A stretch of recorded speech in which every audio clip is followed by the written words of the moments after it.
this song and the smile on my face, no matter the time, no matter the place, makes you feel special, 'cause that's what you are. Things might look dark, or things might be good, you might have enough, or you might not have food, but we can get through it. Just lean on our friends,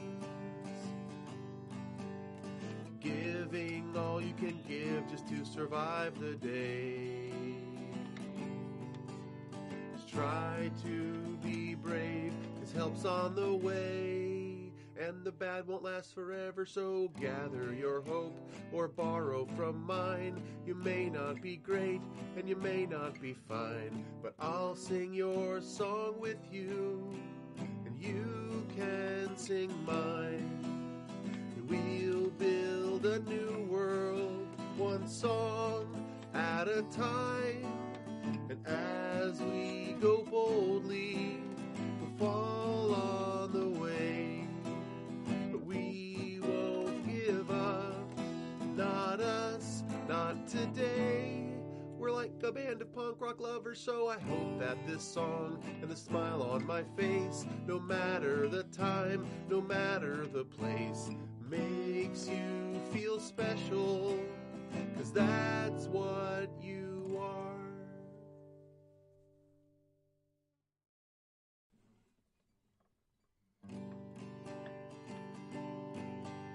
I hope that this song and the smile on my face, no matter the time, I hope that this song and the smile on my face, no matter.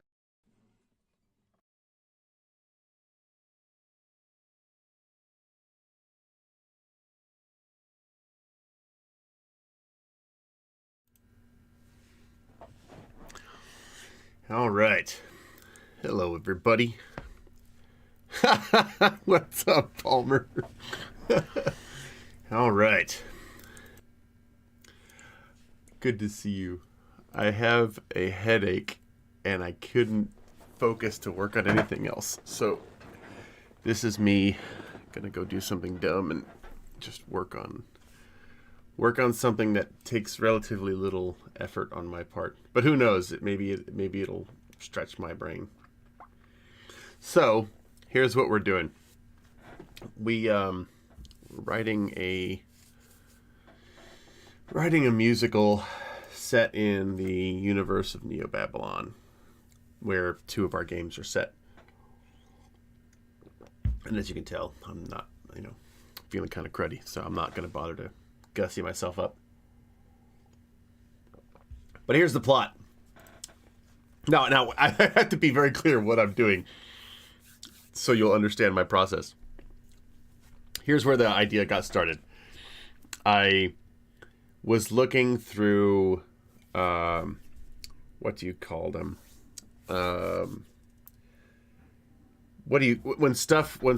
Public domain, right? So every year in January, new things pop up in the public domain so that you can basically do whatever you want with them, right? Nobody owns them anymore. You can chop them up, cut them up. You don't have to credit anybody. They've entered into the public consciousness for creative use in all of its ways. So I was looking through that, and I thought to myself, I wonder what's in the public domain now.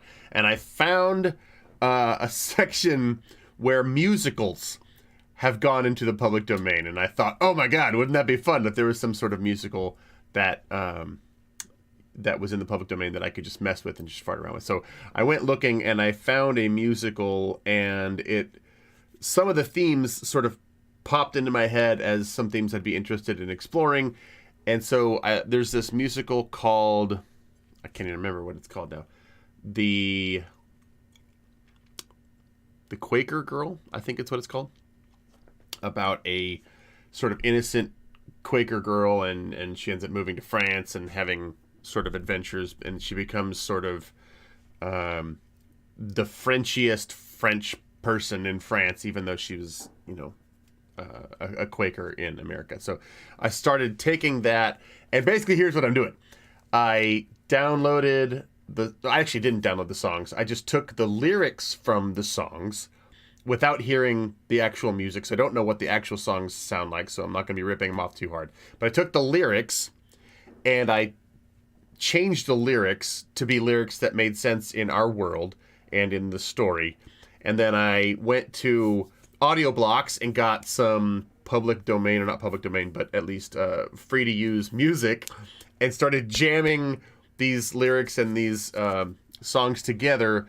And then I went back and sort of changed the acts of the play. So anyway, the play that we're working on now, which is totally mishmashed of public domain and free to use stuff, which I feel like is in the heart of our anarchism. We have created, or we're in the process of creating, this musical called The Girl of Neo-Babylon. The Girl of Neo-Babylon, the titular girl of Neo-Babylon, is Sophia Kenatu. Kenatu means justice, and Sophia is Greek for wisdom. In the original, it was prudence. One of the definitions of prudence is wisdom. So I've changed the name. Sophia Kenatu is the main character now. She lives with her aunt and uncle, Cal and Sari, and they're sort of ultra religious, but they own a hotel that serves sort of elite of Neo-Babylon. And what's going to happen is Sophia is going to be singing songs about how much she loves Neo-Babylon. And I'll play some of the songs for you. I've mishmashed them together. You're going to have to forgive me because, number one, I'm making the melodies of these myself. And some of them are quite good. Some of them need work. But they're really fun.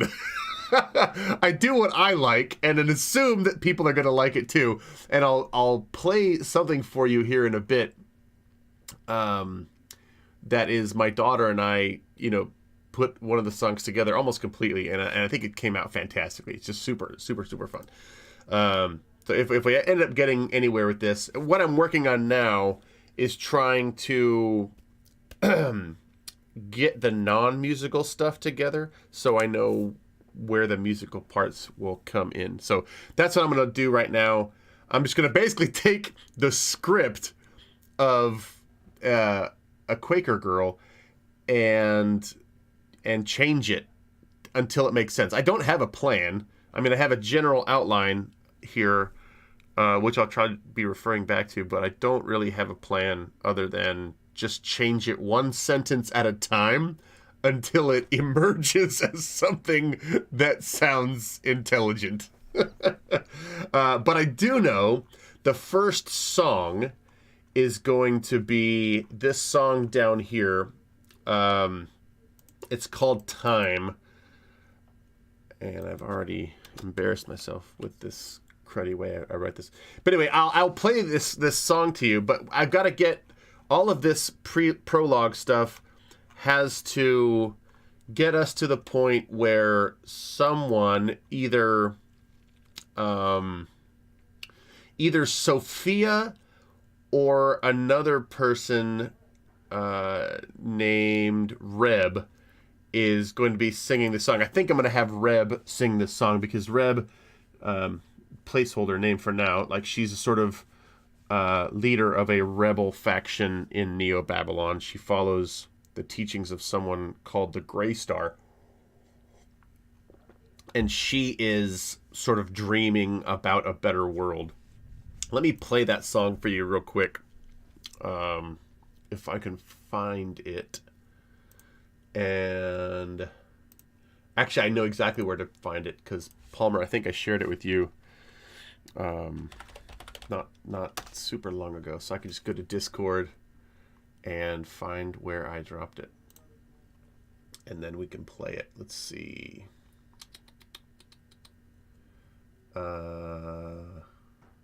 Time. Okay, there it is. You can read the lyrics while we're doing this. And I'll stop it after the... can you guys hear that? I think you can. I'll stop it at the first verse because I didn't really write it. Again, forgive the... Hey, Jack, good to see you. Waiting here in eager expectation No judgment. Watching for the right time to appear. In my fun and fanciful imagination. Hey, Aaron. Good to see you. Every moment seems a year. Impatient for the hands of time to turn, they take so long. Get ready, this is an earworm. And every single clock is wrong. Time, why are you so inclined to lag behind and be unkind? For those with spines and minds aligned, you move too slow. Soon the time will be just right to do what's right, to be what's right. So time, please fly. Time. Yeah, so that's it. That's the song so far. I haven't written any more to it, but I want to get it to the point where that's Reb singing about the world that she wants to happen. But yeah, if you listen to that song, like I can't help but think that I knocked it out of the park with that chorus, because that shit gets stuck in my head like crazy. I wrote it back in January, and I find myself waking up sometimes just time, why are you so inclined? Yeah, it's crazy. So yeah, that's time. So now basically I've got to get to the point where Rebel or Reb is sort of wistfully thinking about why won't time catch up with the societal changes that she wants. So here, I've got this so far. It won't be a visual musical, at least not yet. So I've got to say out loud when we eventually put this, into some sort of audio form. I've got to say all of the stage cues out loud. So here we go. At the open of the curtain, we see Cal and Sari Kanatu. They are a married couple, owners of the Brazen Sky, a fancy hotel that serves guildmasters, Ukim council members, and corpos. Cal has heard a noise outside and throws open a second-story window to look out. "Excuse me, Koras, my friends, what is all the fuss down there?" "Why, Master Kanatu, being neighbors, we thought you'd like to hear the news." I don't know why everything... I must have this set to, like, Canadian language. Okay, what news then, Sargo?" Billy, a waiter at the Brazen Sky, interrupts the two. "Mr. Cal, the strange woman at the Ishtar suite was looking to speak to your niece, Miss Sophia." "Well, go tell her, politely, that unfortunately my niece is making offering to the gods and can't participate in whatever worldly scheme that troublemaker is stirring up." No, don't say that last part. Just the part about the offering. "Why are you making Sophia stay in the prayer room making offerings on such a nice day?" "It won't be a nice day if she gets contaminated by those who take their dedication to the gods less seriously. I'm helping her remain true to her faith." "If the women in the Ishtar suite is looking for her, it probably means that Sophie has already been talking to those she shouldn't. Perhaps a taste of Nabu's correction is in order?" Sari and Cal move off stage while Sargo and Billy remain. "I don't think it's right how they treat Sophie." "Well, I've thought often that she'll strike back at them someday, even a pleasant girl as she is." "Hey, quiet! Here comes Havel. Remember him? His family left a few years ago. They live just down the street, but now he acts like he can't stand to see any of us." Enter Havel, who has a worn face but full of pride in himself, and he's putting on a bit of a show for some reason. And that's basically as far as I go. Let's see. Reminds you of a theme song. I wonder what theme song. If you find it, let me know. All right, let's see. So this is in the original. So let's see. Havel. Who did I make Havel? I think Havel is... Where'd it go? I don't have it. Havel is the partner of Reb. So, like, Reb had recruited Havel at some point. So Havel is not a terrible guy, but maybe he, like, looks at other people that aren't as woke as him, that aren't interested in rebellion. Maybe he looks at them with sort of... maybe he looks down at, like, normos.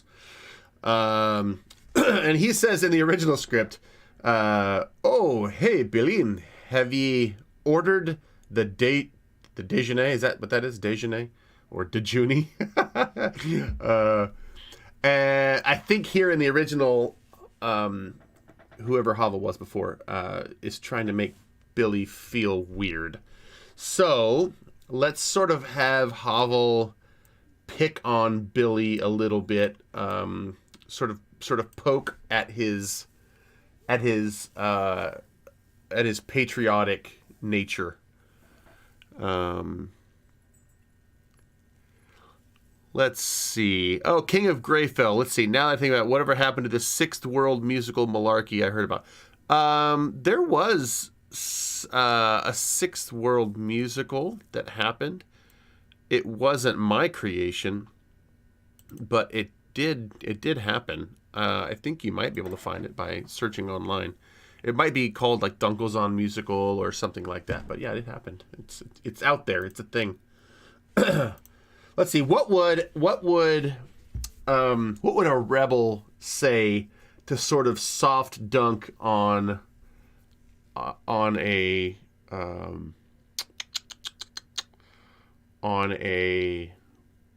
sort of what am I trying to say? Somebody who's just like blindly patriotic and sort of blindly religious. Like what would a sort of no gods, no masters guy with no tact sort of say as a slam? That's what I'm trying to get out. He could say something about like something about boots, kissing boots, and how do the boots taste or something like that. That might be fun. Let's see. Oh,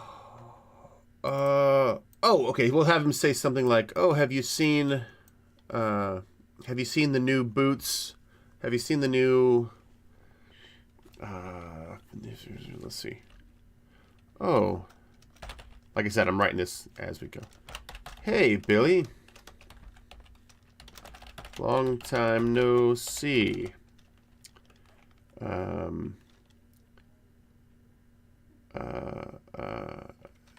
Have you had breakfast yet?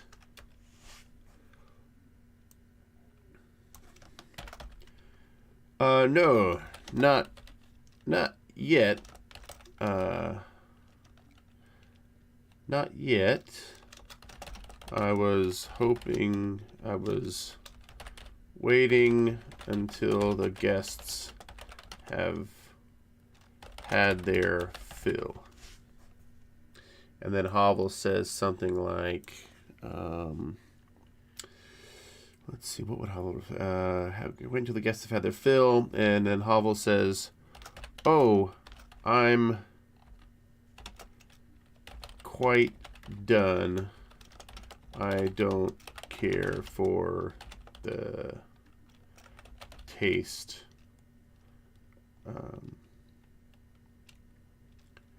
I don't think it's going to be the zinger I want it to be. I don't care for the taste. Too muddy. That doesn't make sense. Too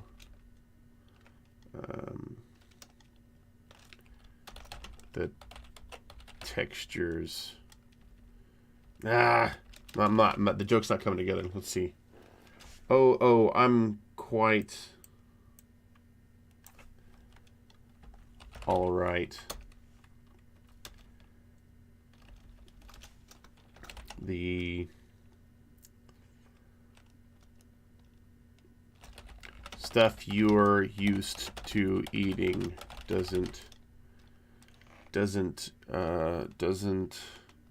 intrigue me. No, that's the wrong word. Doesn't the stuff you're used to eating doesn't Doesn't... What's that damn word? Doesn't pull me, doesn't sway me, doesn't... there's a word there. I can't think of it. Doesn't... I'll come back to it. Doesn't blank me. Oh? What do we... Oh, this is great. What do we eat that you don't?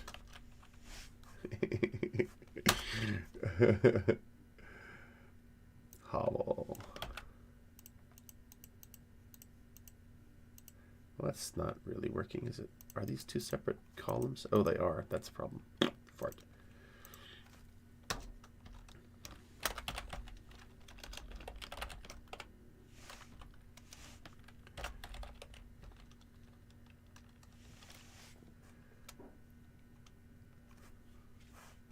And then Billy will say, "What?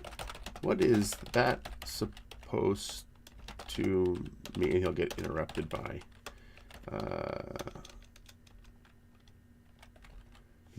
Sargo, who doesn't want there to be a fight. I think Sargo is going to be the sort of I don't know what they call him, like the sort of, I can't stomach the things you like the taste of. Yeah, exactly. That's where I was going with that. Doesn't.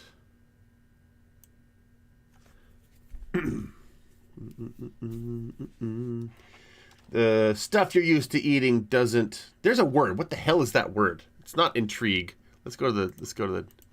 Doesn't make me hungry. Yeah, I guess you're right, Palmer. I guess what you said makes more sense. Let's see. The stuff you're used to eating. Oh, it doesn't sit well with my stomach. When did that work? Yeah, the stuff you're used to eating upsets my stomach.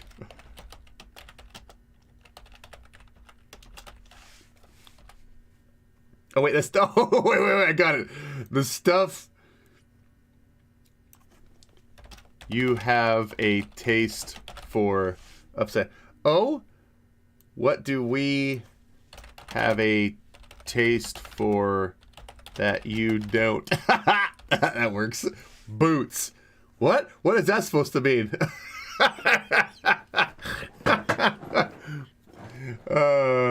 And then I'll maybe get a little note in here, maybe that oh wait, why is it not lighting up?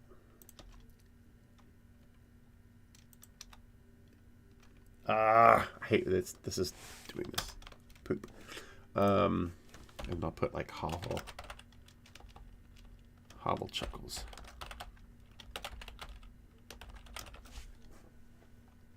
All right, I like that. All right, so Sargo hops in here to try to clear the air.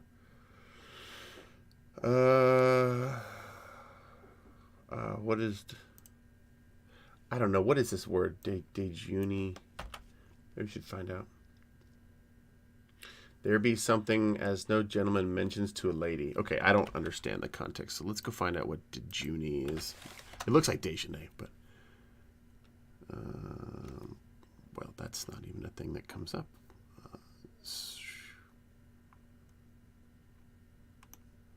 Maybe French translator?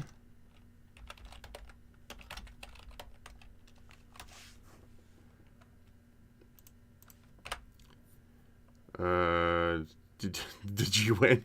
I don't have any. This isn't coming up. Yeah, I don't have any idea what that is. What is déjeuner? I feel like I've heard that word before. What does it mean? But then also, like, why is it so scandalous? Well, I don't think we're going to get the answer unless somebody in chat can give me the answer. So we're just got to assume that he says something weird. This breakfast? Okay, so what is breakfast, Havel? And why would Havel be upset by that? Yeah, how weird. Okay, so yeah, it's French for breakfast, but why would that be? And what is breakfast, Havel? Why would that be a weird thing to say? I guess in the 1920s, this made a lot more sense because why would he be embarrassed to explain breakfast? Okay, well, we'll have to figure something else out.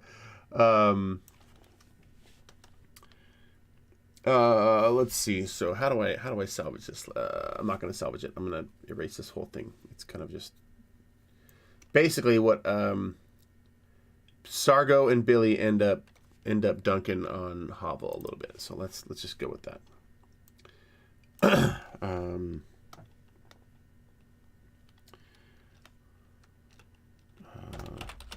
Never mind that, Billy. Havel. Is it? Oh, it's lunch. Well, either way, whatever. It doesn't matter for this context. I just can't figure out why the heck it's a problem. Petit déjeuner. Okay. See, I don't know. I've heard that before, clearly. But Havel, is it? If our cuisine is so ill to your liking, why stay in the hotel at all? Looking to do some. Let's see. What can he do that will make Havel uncomfortable? Because Havel and Reb are clearly staying there to do some sort of reconnoitre work. So like you looking for someone? No. Why? So somebody who want to dunk on him. He knows he's dunked on some authority. So what could he infer? Why stay in a hotel with all those boot wearing folk? Yeah, that makes sense. Okay.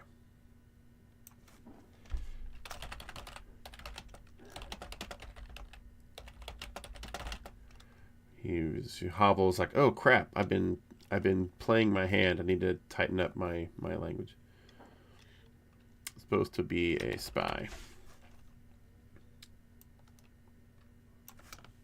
Oh, nothing. I just remember growing up here and everyone was always so concerned. Not very lyrical with this. Maybe like my process is usually not something that maybe it's just all butter. I don't like boots, no matter how much butter you put on it. Sure.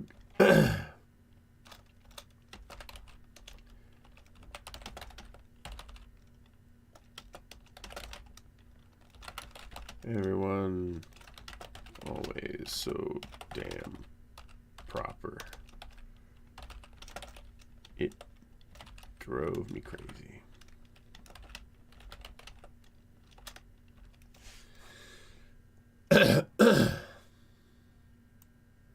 So we'll just have Sargo and Billy shrug and raise their eyebrows. All right, let's see. What comes next? How do you like the new place, Havel? Havel, with more of a, how do you like your new place? Okay, so I guess he's talking about the hotel. Oh, no. Okay, new place with Reb. I guess in the original, Reb was a sort of like an exiled princess, and Havel was a like a lady's maid. But I've taken out the princess. I don't, because in the original, the sort of upward momentum of the main character finds her sort of socially and economically moving up when they go to France. Ours is actually sort of the opposite direction. So the main character is not going to find herself moving up. She's going to find herself moving down and finding common cause with outcasts and whatnot. I tried. My Google Foo failed me because basically I just don't want to spend that much time doing it right now. I think that would be a boring stream to watch Opti Google stuff. But let's see.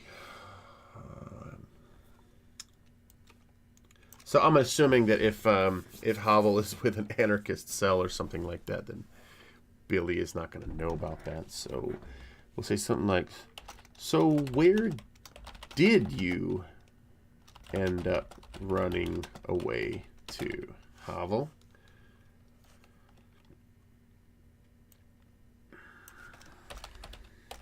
That sort of doesn't make Havel happy.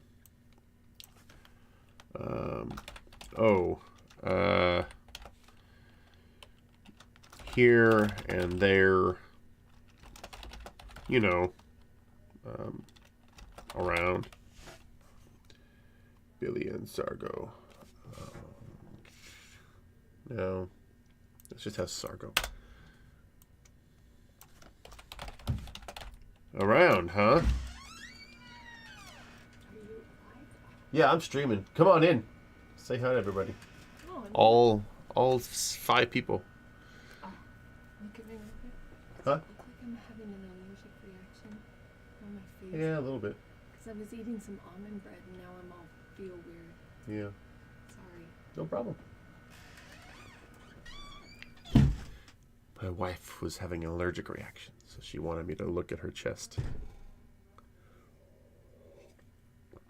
All right, let's see. Around, huh? How does one make enough money to stay at the brazen, what do I call it? Brazen Sky without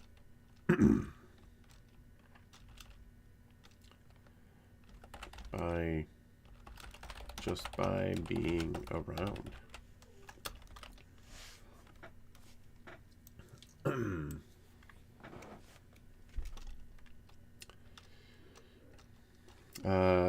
Now Havel will be caught off guard here.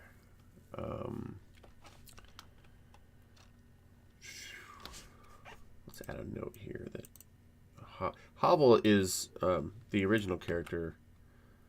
In the original is not very bright. They sort of always stumble. So I'll make a note: uncomfortable stammering.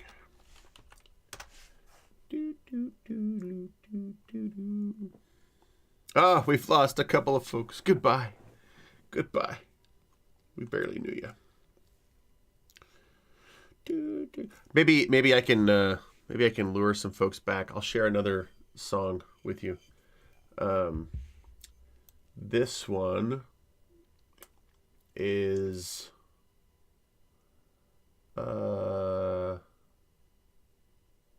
this is the first one I did. And again, it's a very rough idea. But this one's called Blessed Roads. Let me see if I have the lyrics here.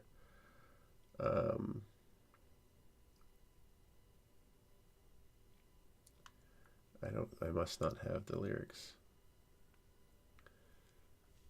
Let's see if I can find them while we do that.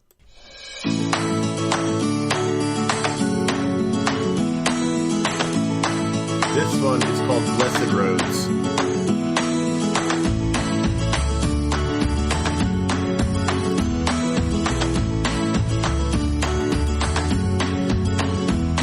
It's a new day in New Babylon, and the sun is high, and the radio's on. Commission latte in my hand, I got a nice skilled job, and plenty of stands. Golden sun that's rising to the east above the sea. And across the street, a noble lawjack captain waves at me. The gods protect the people through good and bad and beyond. And And every blessed road across the world leads back to Neo-Babylon. To Neo-Babylon.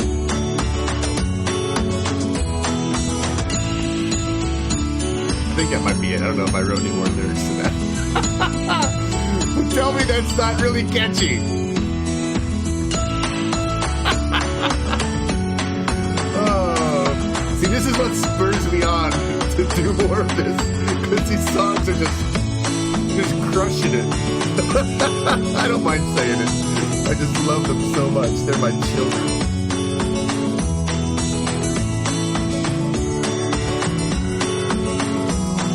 Let's see, like, we'll play the next one.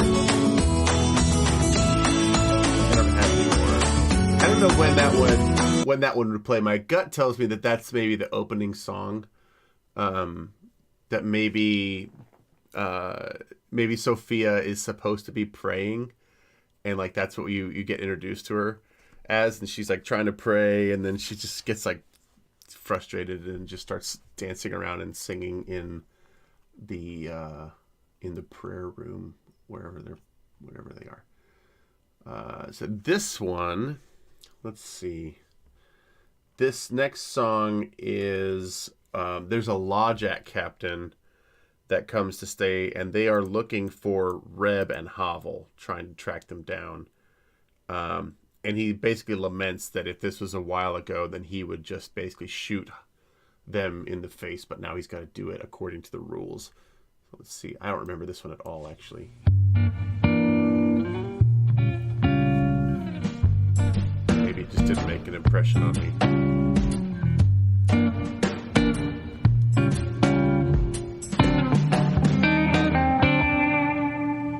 If this was 200 years ago, days of powder and soul, fought our duel on the street, and you'd be swinging from the gallows pole. Now I remember it. I'd call you out from the dirt where you hide, be burrowed in like a mole, and the law would need no excuse nor permission to hang you from the gallows pole. The glory of Neo-Babylon, protected by those who patrol. At night, it's the Lawjacks that keep the control. Gallows pole, why can't we do that again? Now we have shields and stun batons, and look at the shape that we're in.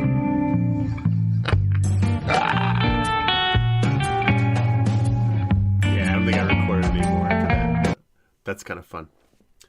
And I have one more song that I'll play here after we're done. After I owe it to myself to finish this scene at least. And then I'll play that one, which is fantastic. I love it. Let's see. Where do you go back? Okay, Havel. He's around, huh? How does one make enough money to stay at the Brazen Sky? Just by being around. Havel is uncomfortable, stammering.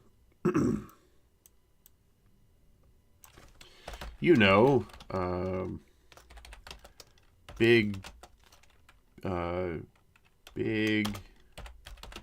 corporate work, top secret, and all that. Obviously, Havel is not. He's not the spy everybody wants him to be.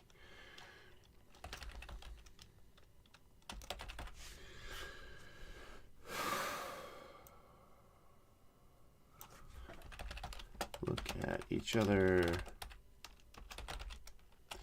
disbelievingly. Okay, then Sargo says, Princess here.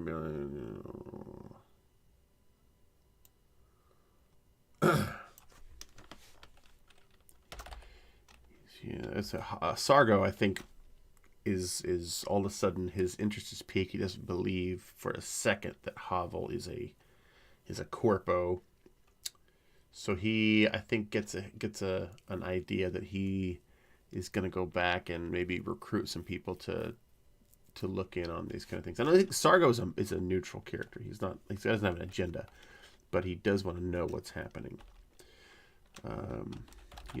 Billy, I just remembered. What's he gonna say? Something clever. I forgot to rearrange my sock drawer this morning. I'll leave you both to it. He doesn't have a bell, but maybe just shakes hands with, or maybe gives a salute. What would they do in Neo Babylon to shake hands? What would be like a shaking hands thing in Neo Babylon? Did they in old Babylon? Did they shake hands? Bye, Aaron. Have fun doing the D&D thing. Now we're down to 3. King of Greyfell, Palmer, and there's somebody else here. Maybe it's me. Maybe I'm the third one.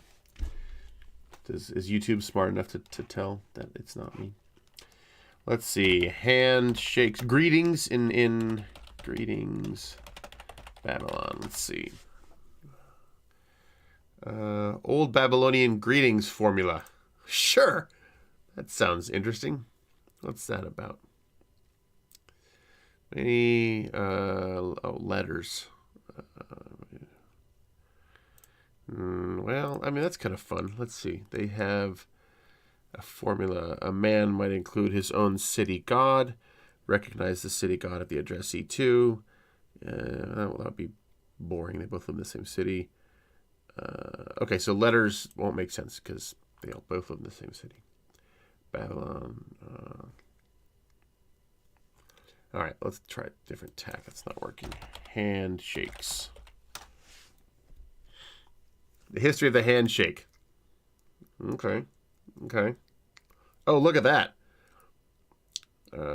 There's a relief of 2 Babylonians shaking hands. Wow. It goes all the way back. Yeah. 9th century BC relief, which shows Assyrian king Shalmaneser III pressing the flesh with a Babylonian ruler to seal an alliance. Well, there you go. They shook hands in ancient Babylon. I guess we'll just have them shake hands. Or maybe not. I don't know. Shakes Billy's hand. Why not? We'll come back to that if we don't like it later. And then he sort of laughs to himself.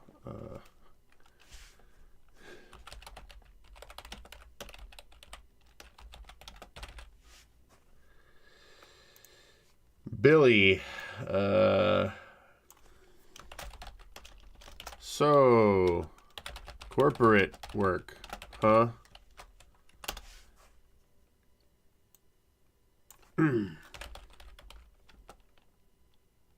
Getting falsely serious. What kind of work are you and your friend into? What kind of work do you and your friend do? What kind of work do you and your friend do exactly?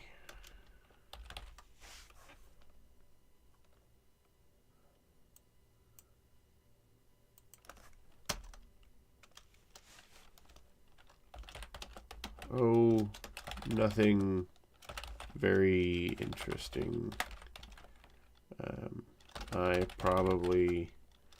You probably wouldn't understand anyway. You probably wouldn't. Well, I probably couldn't explain it in a way that you'd understand. I probably couldn't explain it in a way. Okay, so he's slamming him a little bit, even as he's.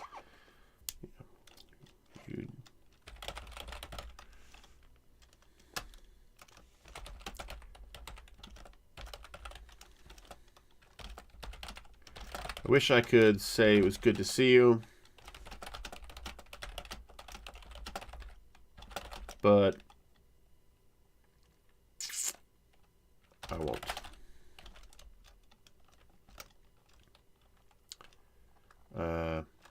Hope you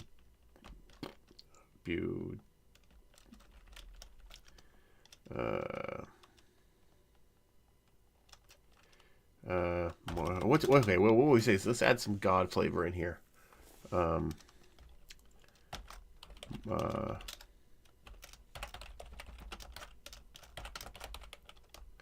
Blessings of Marduk.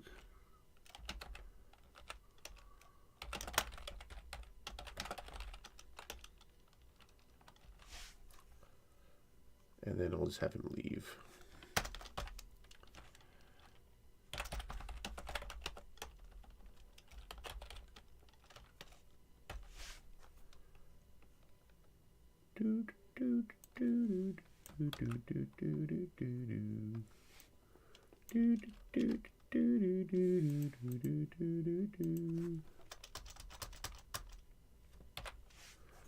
And then begin.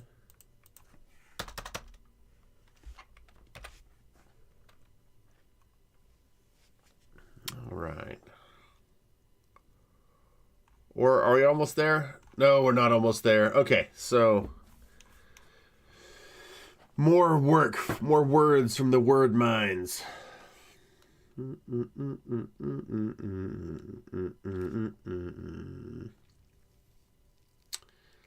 Go back up here and put a note. I like that intro.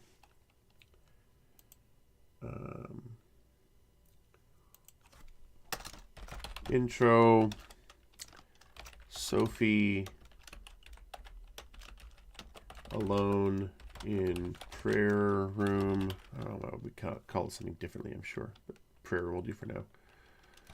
She is trying to pray or make some kind of offering, but is distracted. No, because she talks about walking. So she'll ends up. She ends up. Sophie is walking. Sophie is walking. Yeah, that makes sense. Sophie is walking with a bounce in her step and a smile on her face.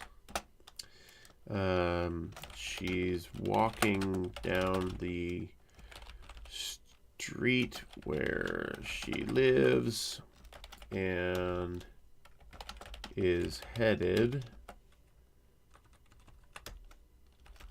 to the prayer room.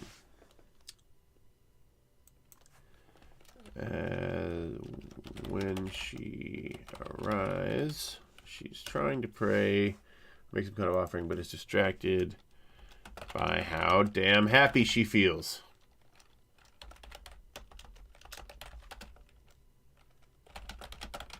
And how wonderful things are. So again, Sophie is only happy because she is unaware of things. She's able to maintain her blissfulness because she is a happy person. But she's believed the sort of lie that Neo-Babylon is only amazing.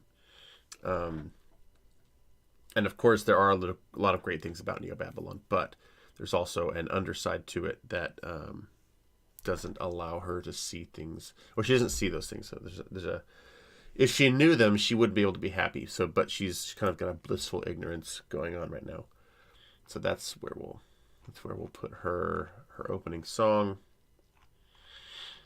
And then get back to Hovel. Oh crap.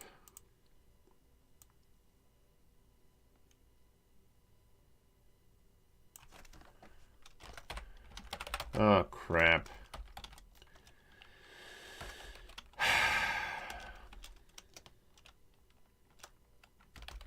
Now I've done it. They know I was. They saw right through me. They saw right through me. And now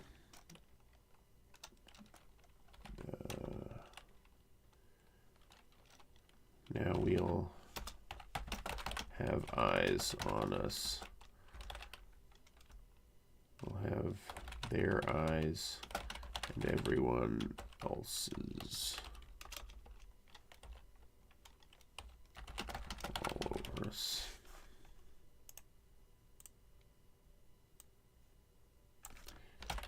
Why am I so bad at this?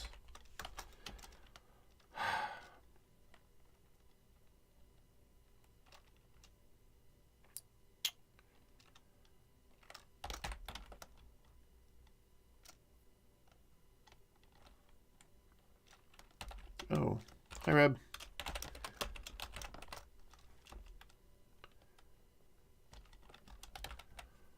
Ma'am.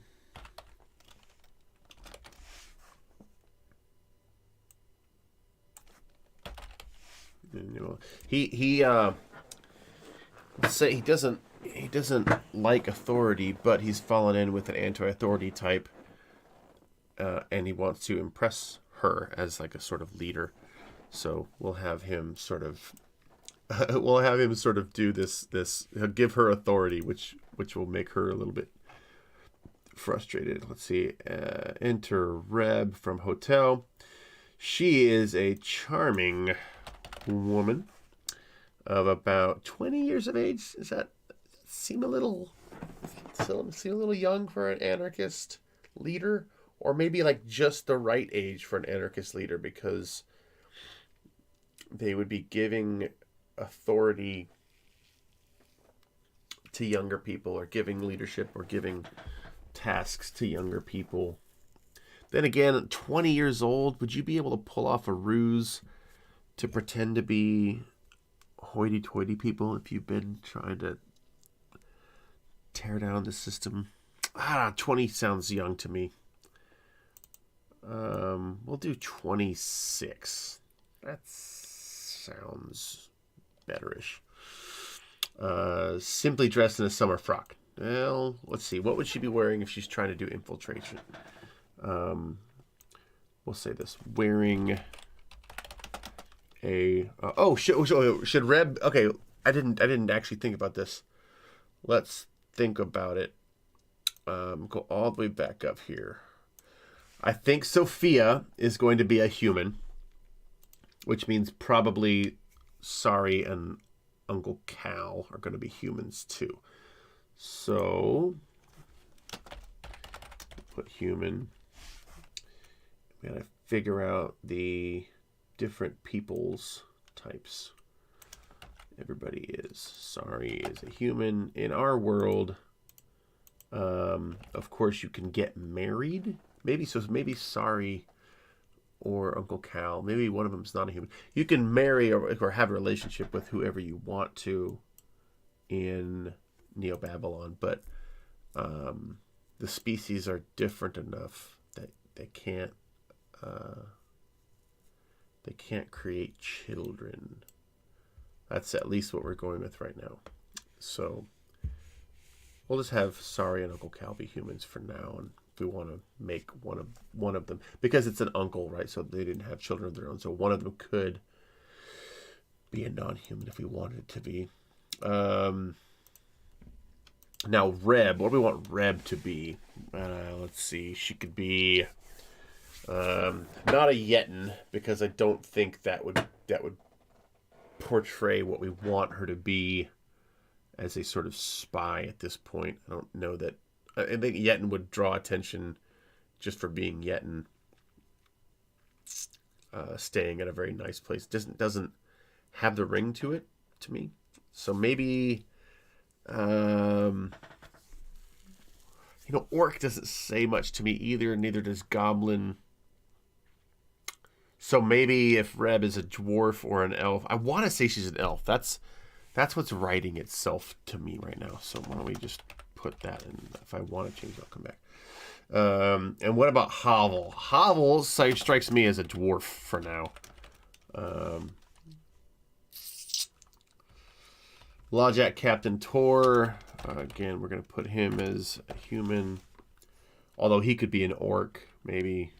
I don't want to make orcs the bad guys, but an orc in a position of authority as the law doesn't play to the typical orc narrative code, so that might be worth doing just to buck the system.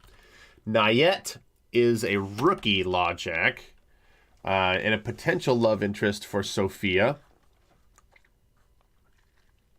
I think that was in there.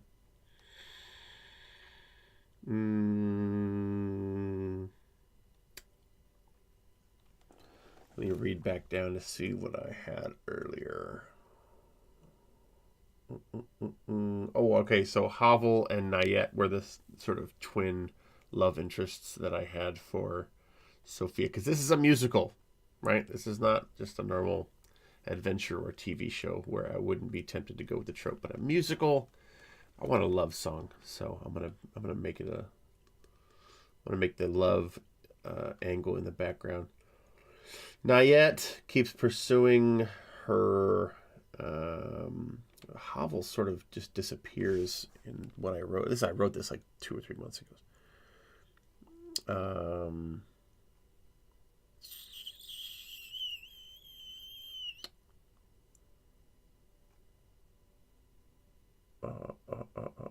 Okay, so anyway, well, it doesn't really matter. What will we make Havel? Let's see. Amnar, is there one or more races that have risen to the top of society? Yes and no. If you go all the way to the top, the Ukim Council, you have lots of folks represented from every people. Elves and orcs and dwarfs and Yetin and goblins and humans. I think humans are more represented in the Ukim Council, but they do their best to be as inclusive as possible because the Ukim Council is concerned, at least outwardly, primarily with the way things look, with the optics of things. So, but at every level, I think probably goblins and Yetin, just because of how radically their statures comparatively to the others, they are probably less represented, and their own communities are just sort of, I don't know, not better for them, but more comfortable for them in general. Lots of places in Neo-Babylon have places for Yetin, but they're just not as numerous as the other species, and so they have fallen to the bottom. No, I don't think there's anybody that's fallen to the bottom, but risen to the top. I would say humans in general, like Lawjacks, don't particularly accept, don't accept officers who are not human or elf or orc, because the size difference means that they can't mass produce the armor as much. But maybe, I don't know, maybe they just didn't want to. That's just sort of what we've, said so far. Well, we'll just make him a human, whatever. I'll kind of make him an orc too. Maybe I'll just question mark that. And a borrow in training, Noir. Let's make this borrow somebody we haven't done. So we'll make him a goblin or a Yetin. Either one. Well, Just for inclusivity's sake. We haven't said what Billy was either. We'll make Billy...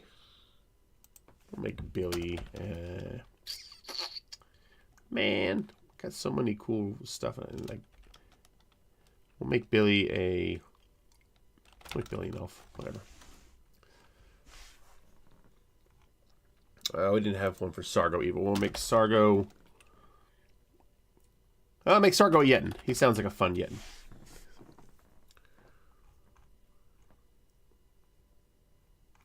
Yeah, I like that. Just sort of a big dude, just sort of hanging out outside the window, like real jovial, like, hey, what's up, everybody? Master Kanatu, being neighbors, thought you'd like to hear the news. Yeah, that works. All right. So we made Reb an elf. Yeah. He's a charming elf woman of about 26 years of age. She's wearing a flowing robe.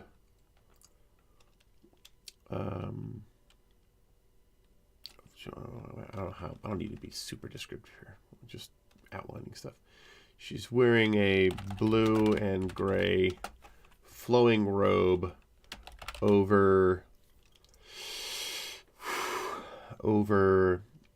I don't know, what do you call those, sort of tunic over a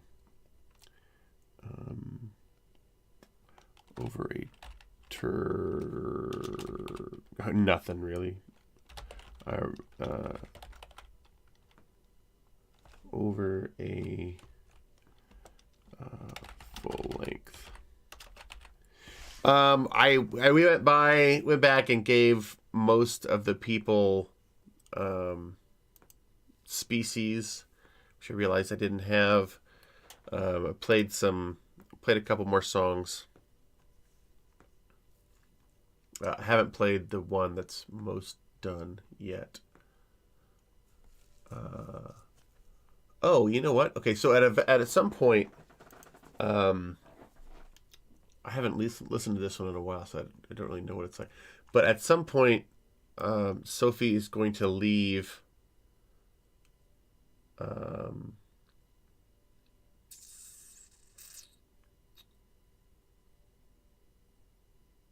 At some point, she's going to leave the village. I don't remember why I had her leave the village, but let's hear this song. I haven't listened to it in 2 months, so I don't remember what it'll be like. But this is probably the last one I wrote. Let's see if it's cool.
That's harsh. Villagers are dicks. Want me to go, so I'll go. If the gods will it be so. This isn't the gift that I thought the gods would give. But if I leave you now, at least I think I'll live. So may you love whatever comes after. This song needs some work, I think. But And may you love whoever comes after. I think I like the... Everyone needs someone to catch them when they fall. I like You the- may not just- want to see me, but if you ever need me, I'll be there. If you call. Yeah, it's a sweet song. I like it. Needs a little bit of work, but I think I like it. The dance number. I don't think that was the dance number part. But yeah, it's supposed to be a real, you know, sort of, I don't know. Like something happens and then Reb sings to her saying like, hey, you don't need them, come with me. And then they're like, hey, you know, frag off, you know, you're not even welcome here anymore. Just go, blah, blah, blah. And then she is still reaching back out to them, not to stay, but to reaffirm them that she does not hate them, even if they hate her, and that she still loves them. I think that's a sweet, that's a feeling, right? That's a feel that lots of people have. I've had that feel. So that's what I wanted to capture. All right, let's see. Do I have any other songs? I do have that one song. And let's see. I think I'm running out of steam here, so I don't want to run out of steam before let's try to work a little bit more before I play that song, because that one's got the most. It's another earworm. All right, she is quite English in manner. No, we don't want that. We'll say that maybe she is portraying, like she's pretending maybe to be from Val Broceliande or something. No, that doesn't make sense. Havel just said that they were corpos. Maybe, if Havel is like a dwarf or something, if he's non-human. If Havel is non-human, then I can have them say that they're like, Havel. I'll call them a dwarf. Great. Perfect. I'll have to rework this, but we'll have Havel say that they're not envoys. They're sort of ambassadors or some crap from Val Broceliande, if that'll make sense.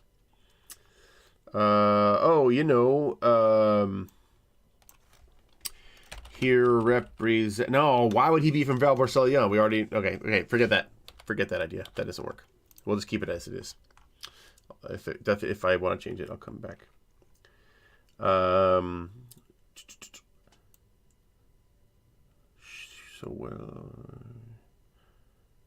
She's quite English in manner, and only in one or two peculiarities portrays her form.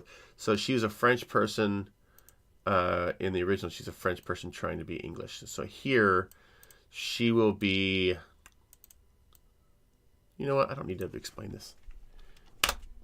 It's there. I solved my problem. I don't need to explain too much about her. We can have it all come out as it comes. So Reb, who is eager and expectant. Oh, Havel, hasn't that tiresome train arrived yet? No, Your Highness. Claps her hand to her mouth. Oh. Holding. Claps her hand. Oh. I told you who I was at poor Bonaparte. Oh, I see. He calls her Highness. Havel, I think, is a woman in the other one. So Havel says, "No, Your Highness," and he's like, "Oh crap." So maybe. Okay, not train. Oh, Havel has our. What do you call the person you're supposed to be meeting with? Right, when you're like going to rendezvous with somebody, like has our contact, has our person made contact, has our, what do you say? Has our friend. Here you go, friend. The parentheses sell it. has our friend made, and I don't know what this is. I'm just making this up as I go along. And then he's going to say her real name.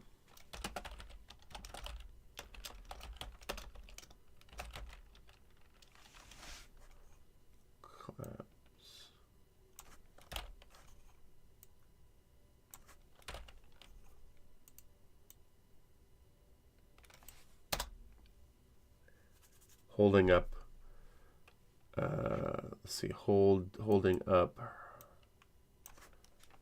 her finger to her lips. This my liaison, acquaintance. Oh, hey, Apathy, what's up, man? Acquaintance, does that work? Or what else? Liaison.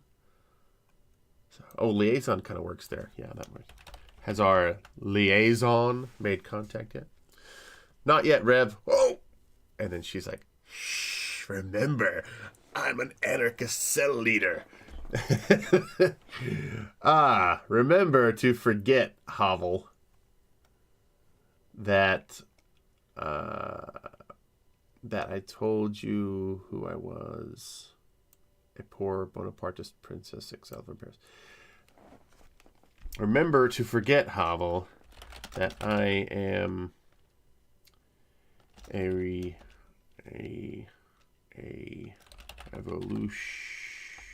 revolutionary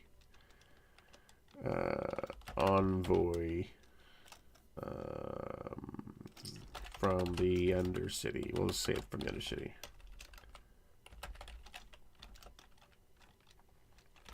Today, however, don't forget to remember that I am... what kind of name can we give her that sounds sort of hoity-toity? That I am...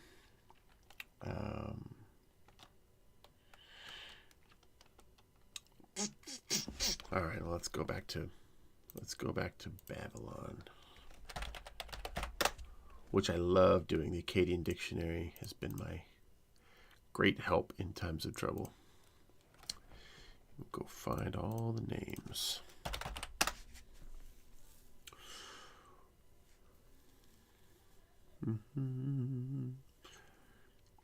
Almanu means widower.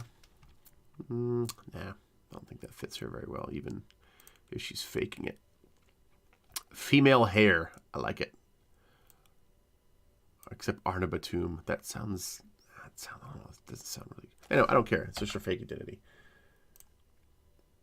Yeah, that'll work.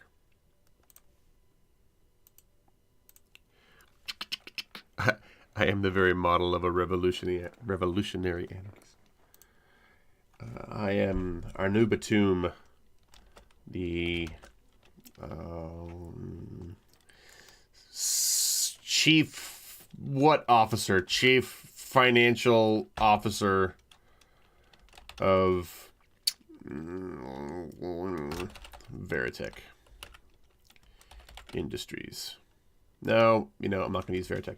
Veritech is on my mind because it was the name of a corporation in one of the short stories that is going into our anthology soon.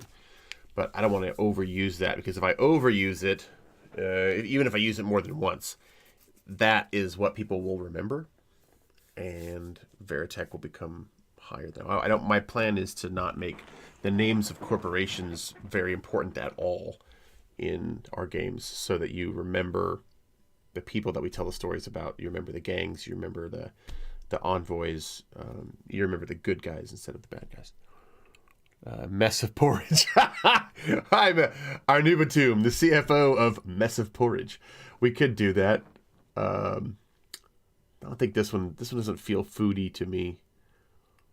Although, I mean, I don't know, why not? We'll just say Mess of Porridge, and I'll come back and if I don't like it later. Mess of Porridge is a fast food chain. They don't feel like they can be like the superpower of Neo Babylon, so Mess of Porridge will be fun. But with the CFO of Mess of Porridge, would they be, well, Arnu Batum. So maybe she's pretending, right? and Arnubitum, well, last name, Arnubitum,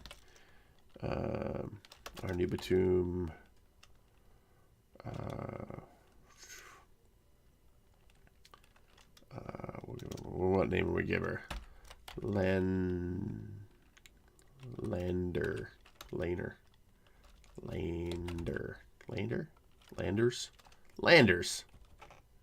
All right. Sounds like Flanders, but it's not. I think I just pulled a George R.R. Martin there. So like Nedard. Fine. Wait, and Landers. That's actually a name. Okay, so that wasn't as clever as I thought it was. Glanders? No. Tlanders? No. Slanders? No. Blanders? Okay, this is not as easy as I want it to be. Clanders? Nope. Planders? Okay, Landers is out. We'll do something different. I couldn't make that work. But Landers, whatever. I don't care. I don't care anymore. Linder. No, that sounds like, hey, what's up, Linder? Like I'm trying to say Linda. I could probably just go look at a list of last names.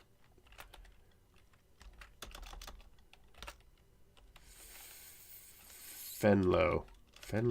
That sounds dumb. Fenro. Fenry?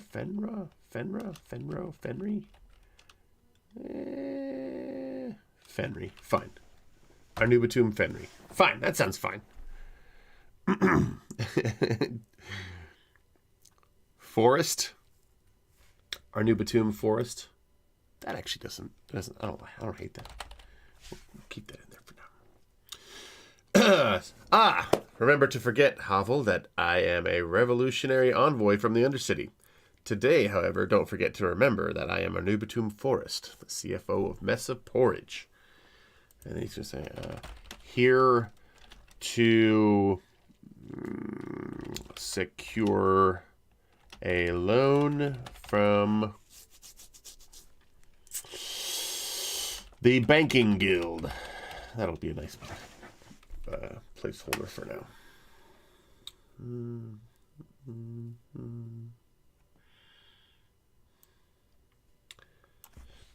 Turning red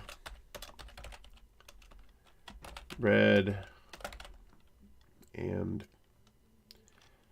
smiling sheepishly. I'm doing nothing. Okay.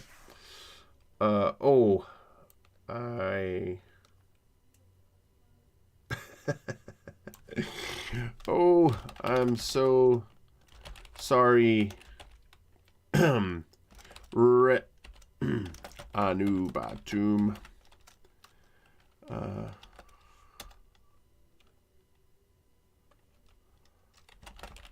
Please. Let me say I apologize.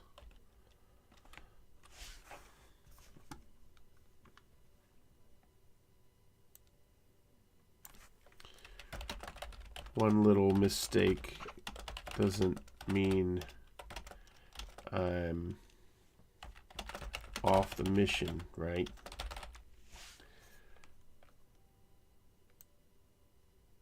No.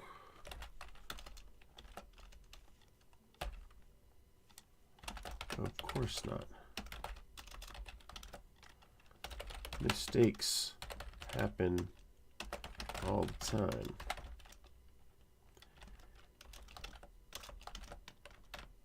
I'll have her be a little bit wiser than most. Most of us make the same mistakes many times before we become who we want to be. And even then,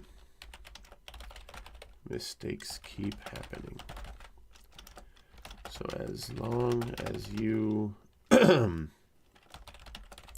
keep trying to be better and help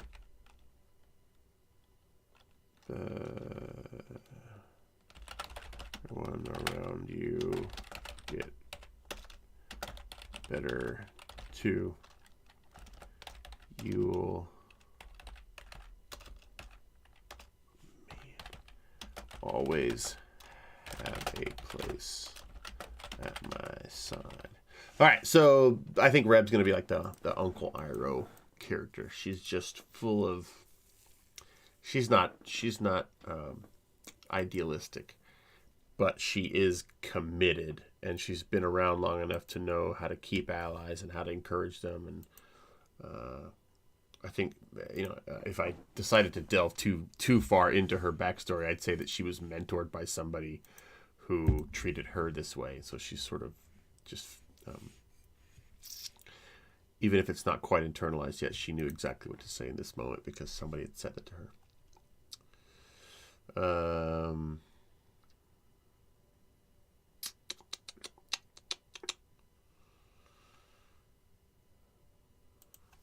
Okay. In the original version of this, the character that became Reb is a princess, and she ran away from an arranged marriage or something like that, and she wants to marry this other person. And the song that she sings here, the time song that we sort of ganked, is just her wishing that time would hurry up. In this, we've replaced that song. Instead of hurry up and wait for your new husband, hurry up and wait for justice and the world to change. So we'll make a note of that here. You'll always have a place at my side, even when the world gets put right.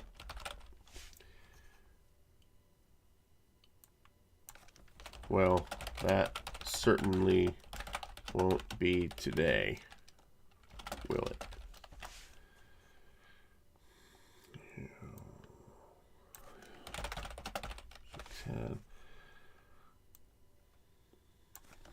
No, not today, Hobble.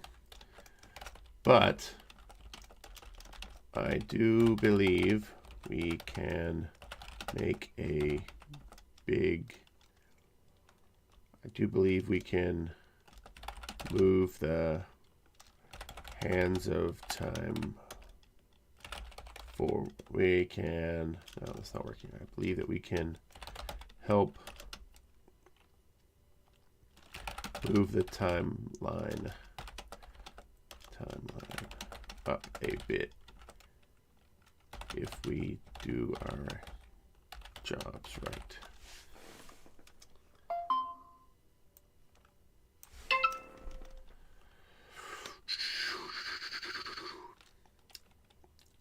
Listen, just so you know, I am not trying to win an award with this. I am trying to do what I want. So I'm going to throw in things I want, and it's going to be cheesy and campy, but I don't care.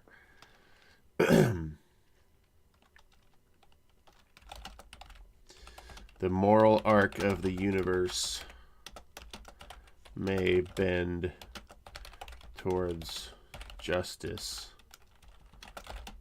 but not without help.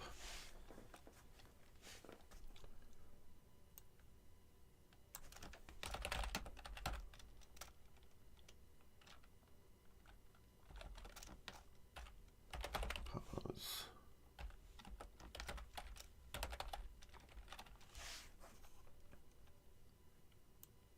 Right on, Anubatu.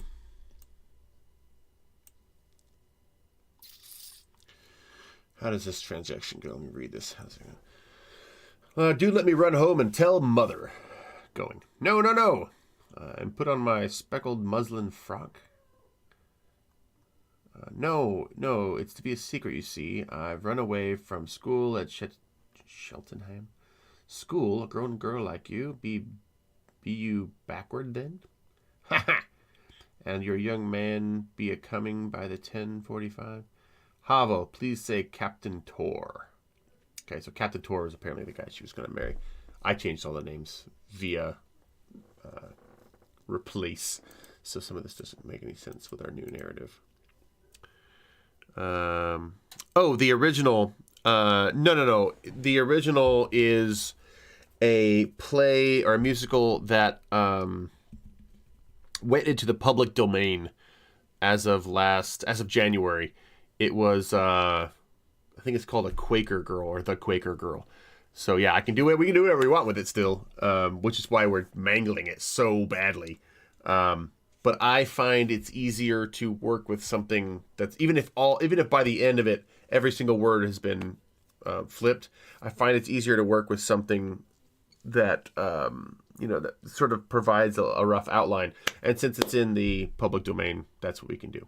So that's what we're doing. We're taking the Quaker Girl musical from like 1921 maybe, or 1951 might have been the revised version, and changing it into what we're doing. I'm gonna finish this scene, and then I'll give you guys the other version. Oh, we're not too far away. All right, let's see. Okay, so, but the problem with this is Captain Tor. He is the Lawjack captain. Oh, shit, of course. Captain Tor is their inside man. Yeah, okay, that works. Okay, do let me... Okay, so he's not going to tell anybody. Do let me go and look around for our liaison.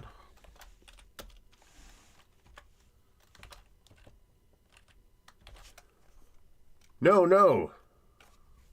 Put on that doesn't make any sense.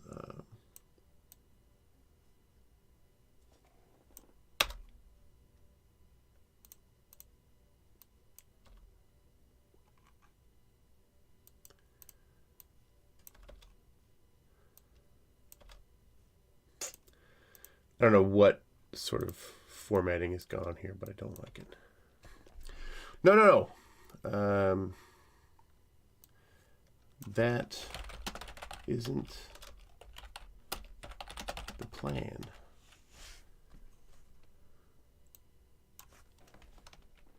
They will find us when they are ready.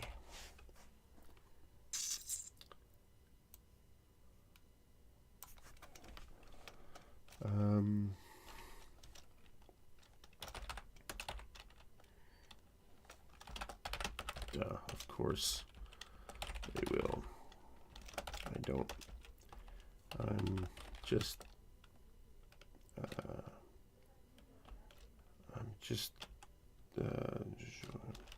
but all this that's a trope. All this standing around.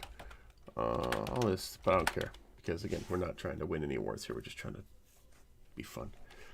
All this standing around is making me nervous, making me anxious, making me antsy. Making me antsy. Rib.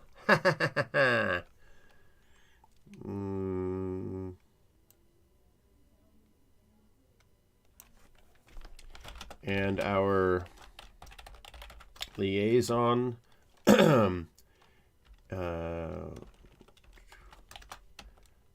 will we know them when we see them?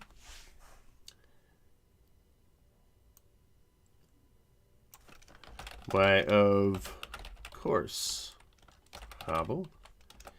It is Captain Tor.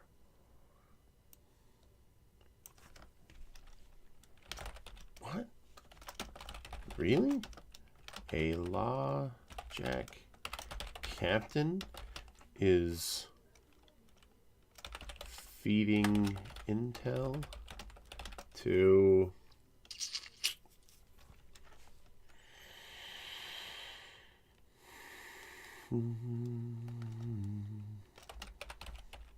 I don't think I have a name for these people yet, so I call them a Gray Star. So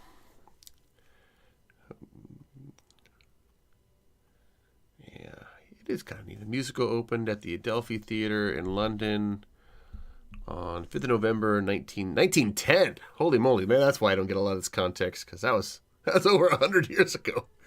Is the plan to release this as a podcast or something? Just having fun. Am I hungry for oatmeal? I could eat some oatmeal, but trying to eat healthy. But to that question, to the release of the podcast. I don't know. Like I do plan on releasing it. Standing around is making me hungry for oatmeal. All this standing around is making me hungry for oatmeal. Maybe it is. Because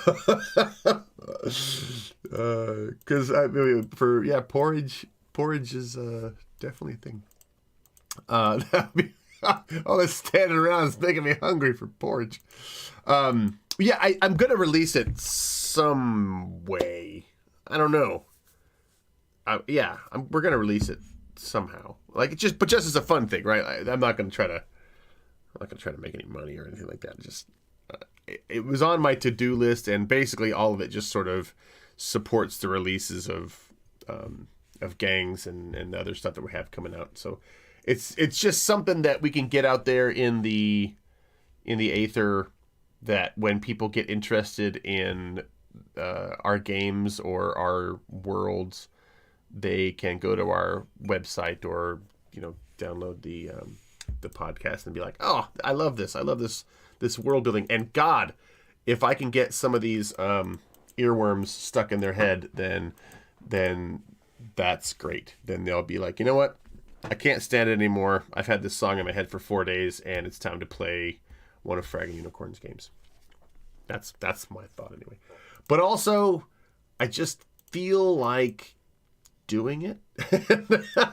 And I feel like if I like something, this has been my entire business plan so far. If I like doing something, or if I like something, then chances are somebody else is going to as well. Even if that's a limited number of people, that's okay. Just do it because it feels fun. But also, again, not doing just because it feels fun. It feels fun to have people go, oh, Opti makes cool shit. that little dopamine boost or whatever that when people give me praise also drives me more than a little bit. I'm not gonna lie.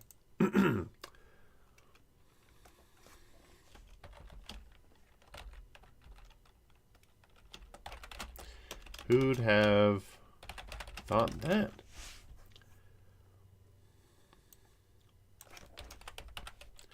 Exactly the point, my friend.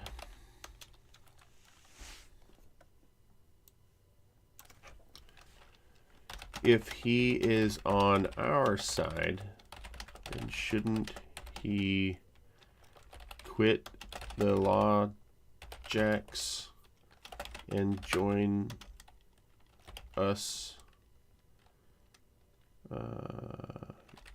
in the unders? Does unders sound like underwear? Because sometimes among me and my son, we call them unders. Because if unders sounds like underwear, then maybe I'll...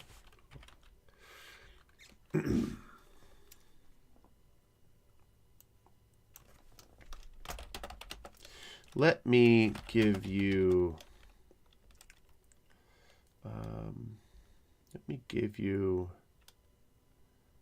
a think about it this way. Revolutions are like light bulbs. You have to build them by candlelight. So, I don't know if that makes any sense. Yeah, okay. We'll change it. We'll just say into the Undercity. So, okay, I'm going to have her say this. This is, I'm trying to be clever here. See if this works. Think about it this way. Revolutions are like light bulbs. You have to build them by candlelight. I don't think that sounds quite right. Or do you get it? Do you understand what I'm trying to say, if I just say it that way?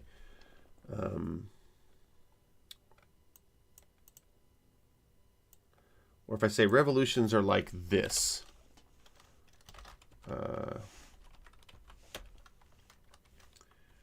You have to build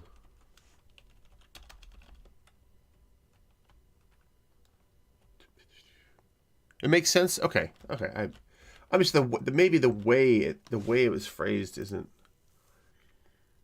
But you understand, like, right, like what I'm getting at there, in that, right, like you can't just automatically bump to what you want. You have to like make small steps. So that's why the logic will remain a logic and keep feeding them information, you know. And eventually he'll get to quit being a logic when things are made right. But in the meantime, you know, he's the candle. He's the old way that's helping them to build the new way so that he can stop using the old way.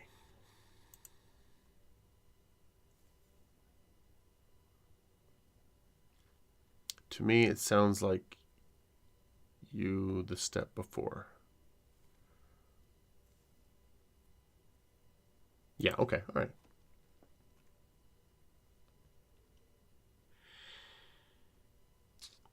I think there might be still a better way to phrase that, but I'll move on. We can come back on the second pass, that's fine. Hovel. Playing with the corner of his what? What's he's wearing an apron? He's of his jacket, whatever. Well,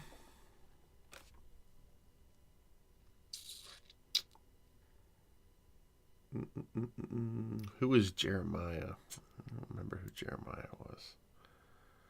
He's just a rando village guy. Okay. Well, off and on, so to speak. Oh, wait, he's responding. You mean... Okay, I just have Hovel say it. You mean... You mean...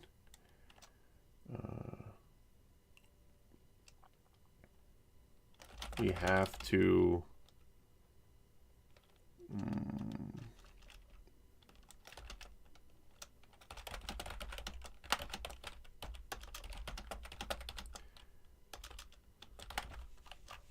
Yeah, all right, Hovel. Yeah, we'll give Hovel a win here.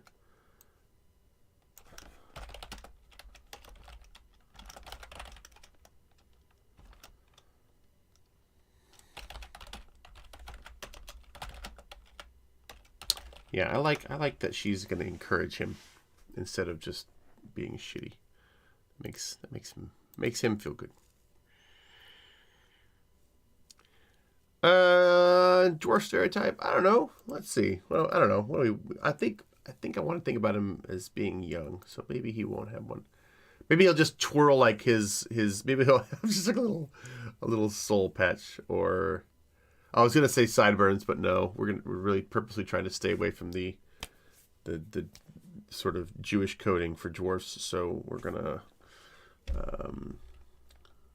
playing. Let's see. Yeah, I like the facial hair though. Twirling, or let's see, pulling on his small chin beard. Yeah, right. Yeah, that works. Just a little chin beard for a dwarf. That's certainly not playing to form. Okay, getting there. How does this scene end? Let's see. Jeremiah, Quaker man servant over there. Miss.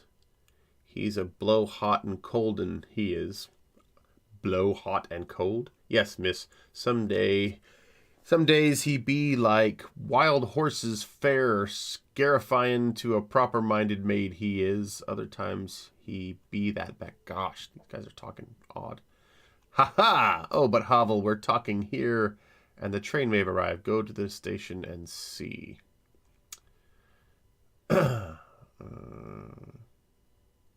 We've already set up that Captain Tor will find us.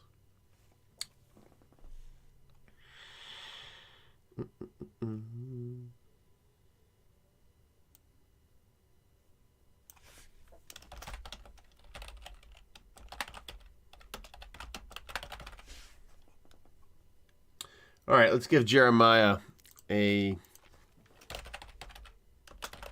Babylonian name. I think I had a Google Doc with the naming conventions. Let me see if I can find it.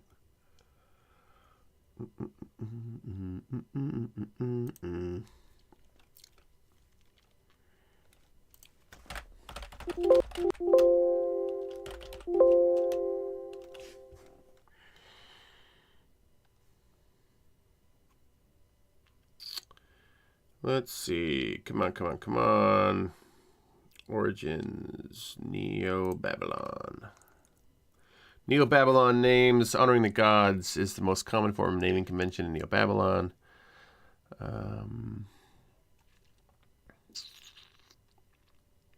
So common given names.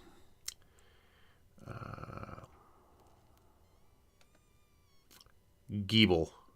Gebel sounds fine. Who is it? It's Gebel, of course. Gebel. The Quaker's manservant.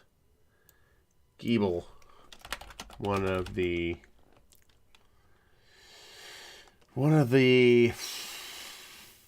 workers. One of the...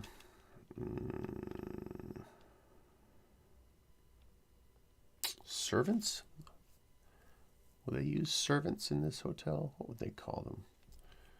One of the lower, let's see, Gebel. He's a lower rank member of the House Cleaners Guild. What's housekeepers? What's a housekeeper? Like, what would you say? I know what housekeepers. But like, what's another word for housekeeper? Like that you would if they had a guild, what would a housekeepers guild be called?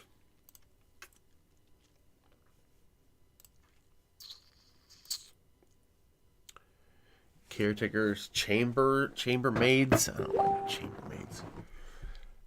Caretakers doesn't sound awful.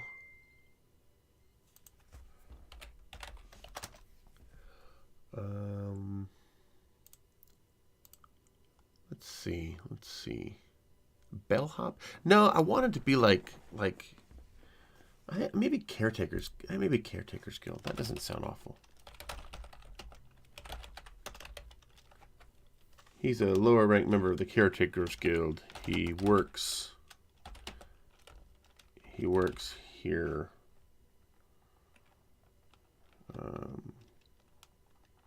He works here most days.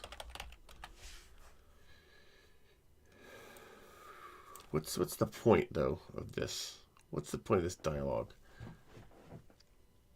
There doesn't seem to be a point of this dialogue at all.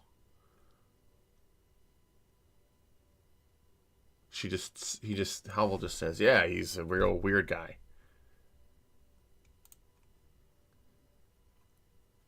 But maybe we can use this to add a little flavor, add a little slang or something like that. Let me go back to my document and see what sort of slang we got.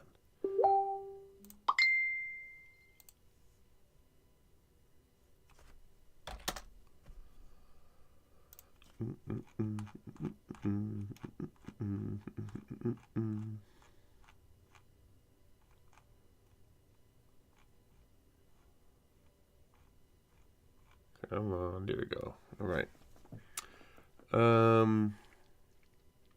Oh yeah, we can drop a drug reference.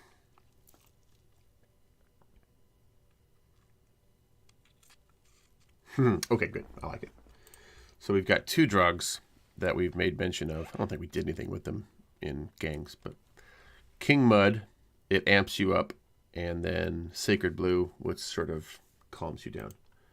So we'll call it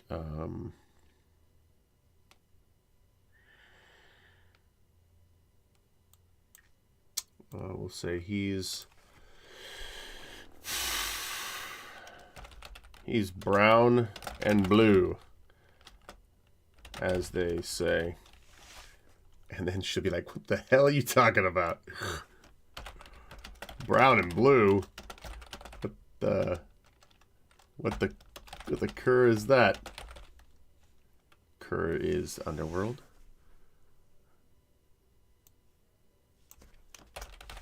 Yeah, you know. Brown like King Mud and blue like Sacred Blue.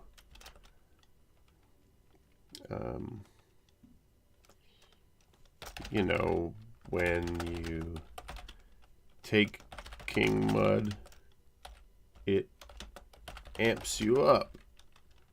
And Sacred Blue, let's see. How do you take King Mud? What would you do to King Mud? Like, how would you take that? Would you, when you drop it, like dropping acid? That's what I'll put now. When you drop King Mud, it amps you up.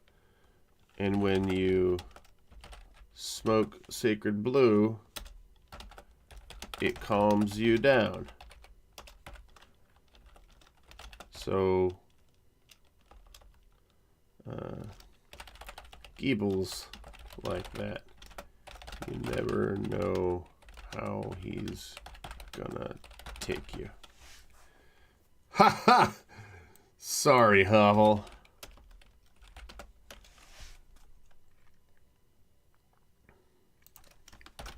I don't do many drugs. Oh, that sounds really lame. Let's see. Sorry, Hovel. I don't...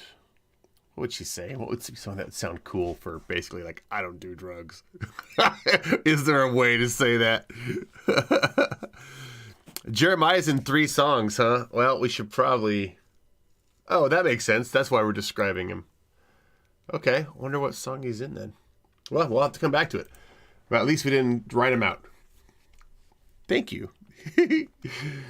Tom, you're like hooking me up. You're helping me here quite a bit on this more or less foolish errand, but still, it's fun.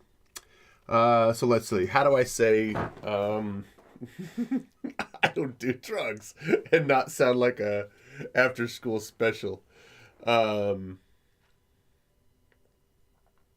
Sorry, Hovel. I self-medicate in other ways. And I'm afraid I'm not up on the latest street drugs. That still sounds pretty weird, but I'll leave it there for now. I wonder what's keeping our friend. I've changed my mind. Why don't you go walk the perimeter and look for a squad car? The latest chems? Yeah, that won't work. Street chems. We'll try that.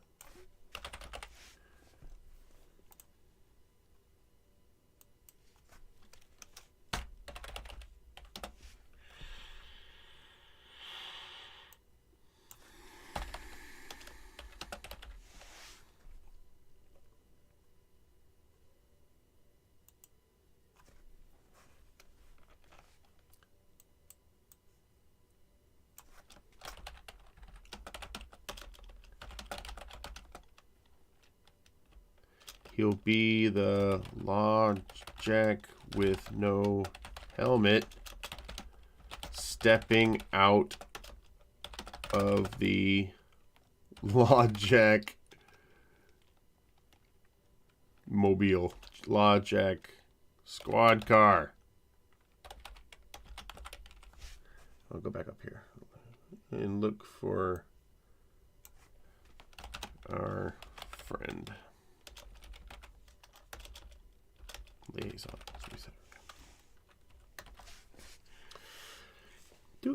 How will I know Captain? He'll be the Lawjack with no helmet on, stepping out of the Lawjack squad car. Oh, right. Right. Oh, right. That'll be hard to miss.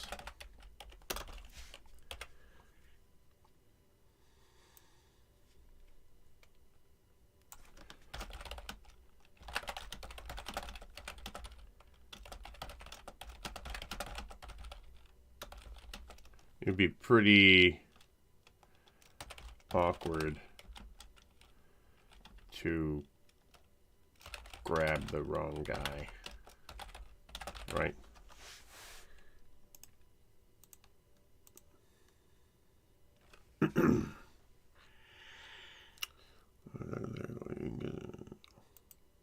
Wait, what? What is that? I expect it will be one of Jerry's backward days after. Oh, okay. We're back to Jeremiah Gibbs. We'll call him Giebel. Giebel doesn't. Jeremiah doesn't show up anymore.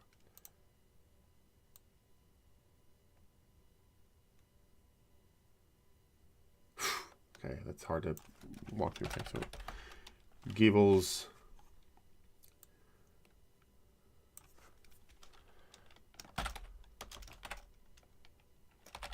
brown days after the fair yesterday, after the big parade yesterday. Well, I don't want to be around him when he gets here, so I'll leave you to it.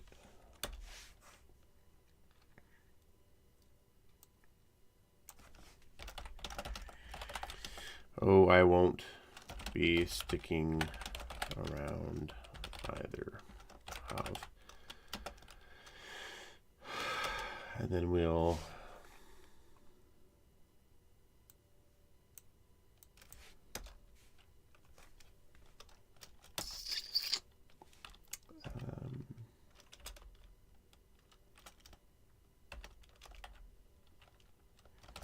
Red walks back into the walks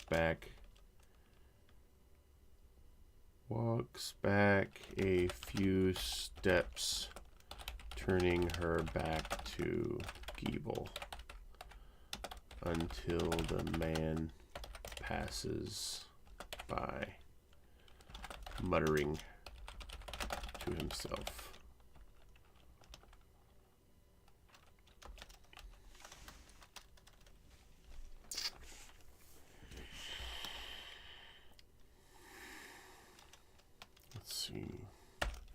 To herself.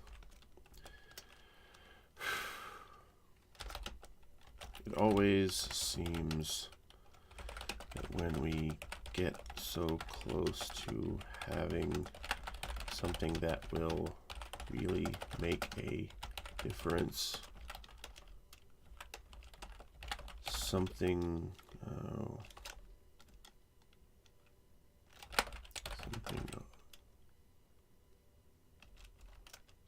goes wrong. It always sets us back and makes the world we want even further away. only time would just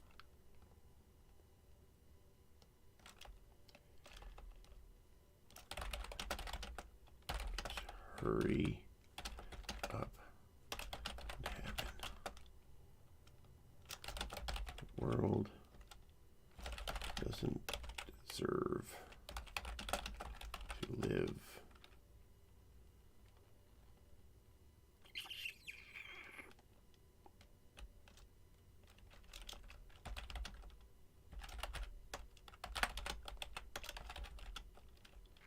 There's a better way to phrase that.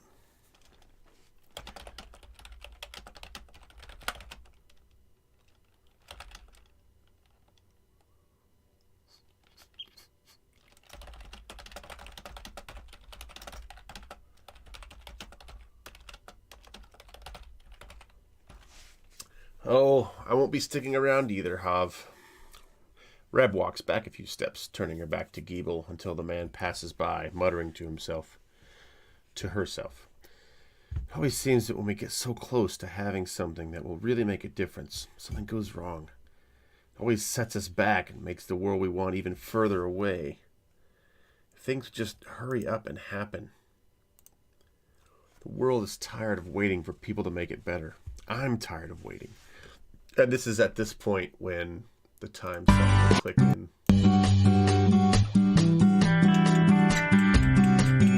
Big sports game. Cruiser? Yeah, that works. I think I like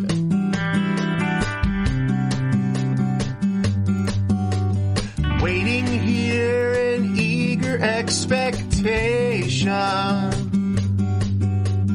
Watching for the right time to appear. In my fun and fanciful imagination. There was a sport that we have. Palmer, are you still in this? Every moment seems a year. Play this again. You guys are going to get this chorus stuck in your head. Patient for the hands of time to turn. They take so long. And every single clock is wrong.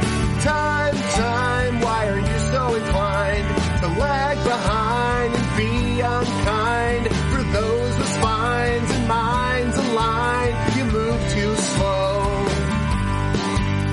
Soon the time will be just right to do what's right, to be what's right. So time, please fly. Time. Yeah, I like that. That works. Works for me. There was a sport that we had. What was it? Let's see, was it the Royal Game? That was one. That's not really a sporting event, though. And we had maybe, was it like high? No, what was it? There was something.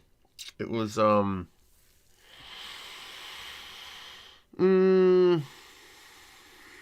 find it.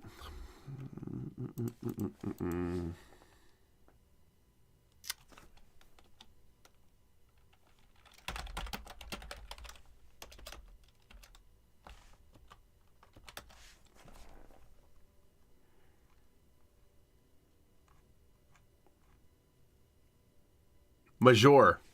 Okay, I don't know how to pronounce it though. So this is how it's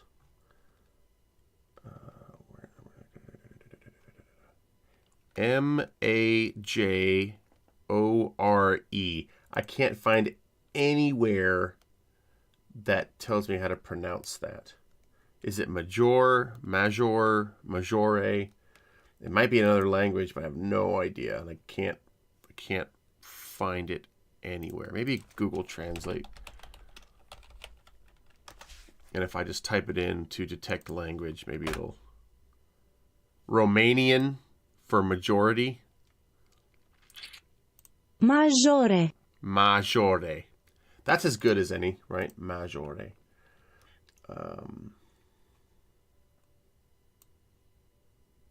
Yeah. And we'll put Majore.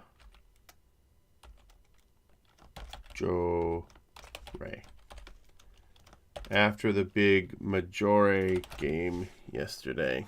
Yeah, I like it. Good job. Good job, Tom. I like it. All right, so I made it. I made it to the first song. All right, so here is this. At a certain point, I think it's Havel. Now that I'm thinking about it, which means I have to probably go back and make Havel a little less silly. Yeah, I think I made him kind of a. I've been thinking about him being kind of like LeFou from Beauty and the Beast, but if he's gonna be a major love interest, then he's gotta have some redeeming. And this next song, Google Translate also says it's French for increase. Okay, so how does Google Translate say it's pronounced then? Is it majore, the same way? If it's in French? Maybe I should have just not trusted that it would detect the right language. Let's see. French. Major. Okay, so it's just major. See, I don't know what to do. Let's see. I suppose that either Hebrew or Aramaic. Of course, they don't have Aramaic. They have Arabic. And a Major. In Arabic, I don't know.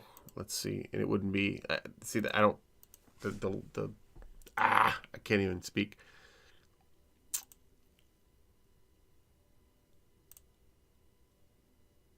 What is this?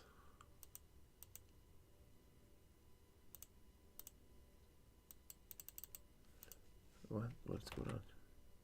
Majore. Mure. Well, that doesn't make any sense. Maiore. Well, anyway, I think we're stuck with. Oh, add the accent in. Yeah, it sounds different. Well, I again have no idea. So we'll call it Maggiore. That sounds fine for now. All right. I'm going to stop there. I'm going to play this last song. This is... Where'd I go? This is my daughter and I doing this as a duet because she sings it much better than I do. Let me see if I can get the lyrics up too. And it's an upbeat sort of song, but it is when she comes in contact with Havel and he starts talking about how he's been talking about his anarchist stuff and she's been listening and talking about how great her life is, and they're sort of both seeing and longing for something in the other, even if they don't know exactly what it is. Like they're surprised by how much they are finding to like about the other. All right, let's see. But it's pretty catchy.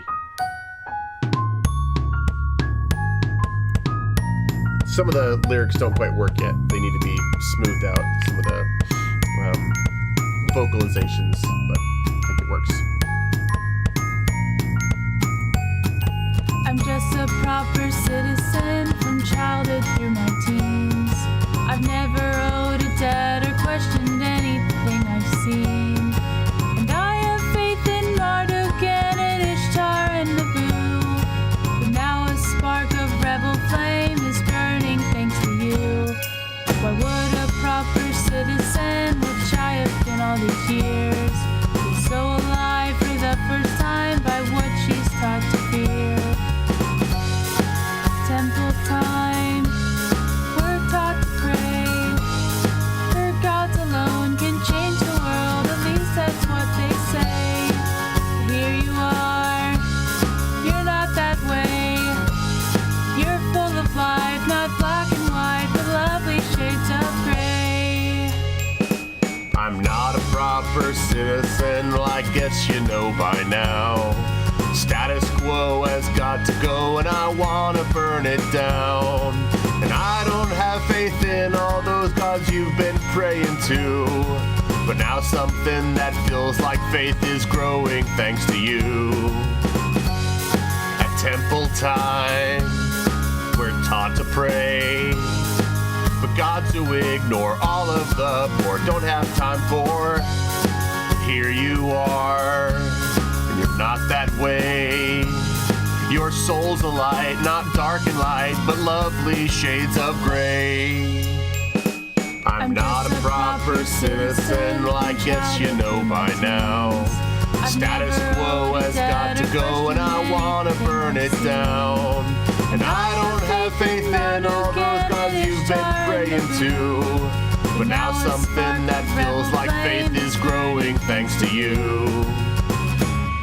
At temple time, we're taught to pray, but gods who ignore all of the poor don't have time for. But here you are, and you're not that way. Your soul's a light, not dark and light, but lovely shades of gray.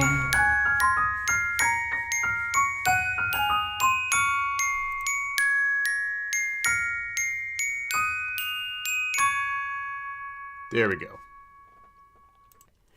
So that's the one that I made more progress on, and like I said, I've still got more to do.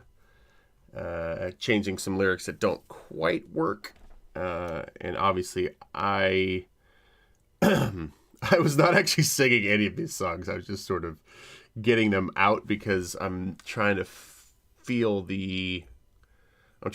out the melodies to them, even as I was singing them out loud. But my daughter did a better job of finding a melody and sticking to it. But yeah, it does. That line does sound wrong. I tossed it around a bunch of different ways, but I couldn't quite get it to where I like it. So I might have to just change that whole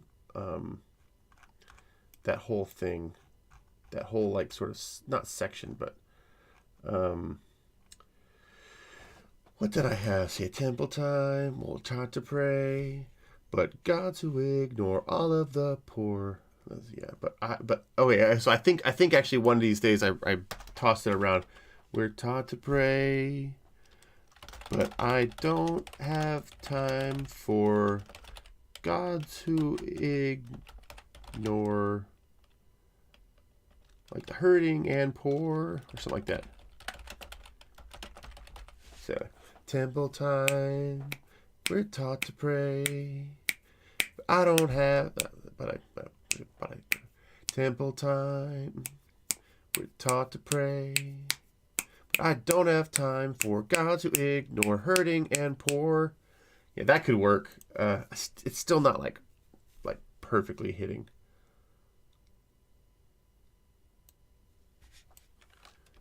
But still, it's better than it was. We're taught to pray, but I don't have time for gods who ignore hurting and poor. The hurting. Yeah, there's just I'm sure there's a better way to phrase that, but that's, yeah. It'll come as we toss it back and forth. Well, hey, think that's it. That's kind of what I wanted to do tonight. My headache is feeling better, which, yay, I didn't even realize it was gone. So that's nice. And I'm going to step off of the stream that I didn't really plan to do tonight, but it was fun. And then I think the next time I get the bug to work on this, I'll hop back on here and do it because it really did keep me focused. So thanks for being here, everybody.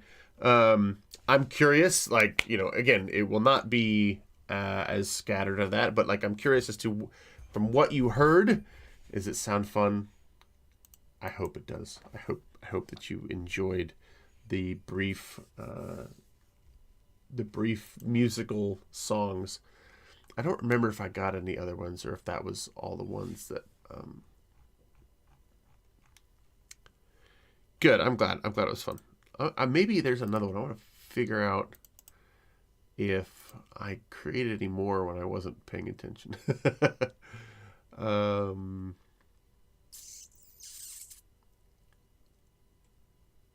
I don't think so. I think that was it. I can't. The problem was I transferred all these files. What I did was I transferred I transferred all of my files, all of my operating system. I transferred onto a solid state drive, but now the solid state drive is looking for things that were on the same drive as it, and my Dropbox hasn't quite synced up everything yet. So,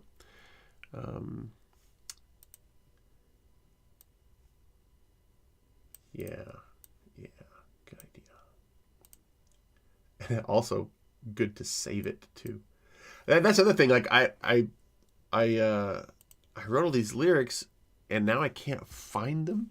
Like I found this, but I'm sure I had all these lyrics somewhere else in a sort of song by song version. I can't find them, but I mean I can listen to the song obviously and write them down, so it's not like a loss. But it's just like I needed to not go 3 months without working on it. But then again, I've been busy. I'm not going to beat myself up too much about it. But yeah, that's what I'm going to do next time. We'll create more musical shenanigans. So thanks for being here, everybody. It was more fun than I honestly thought it was going to be. So we'll see you next time on Fragging Unicorns Creates a Musical. And I have no idea when this is going to be released or when it's going to be done, but it's fun in the meantime. So thanks for being here. Thanks for your support, and talk to you later. Awkward silence as I push. Yes, I really do.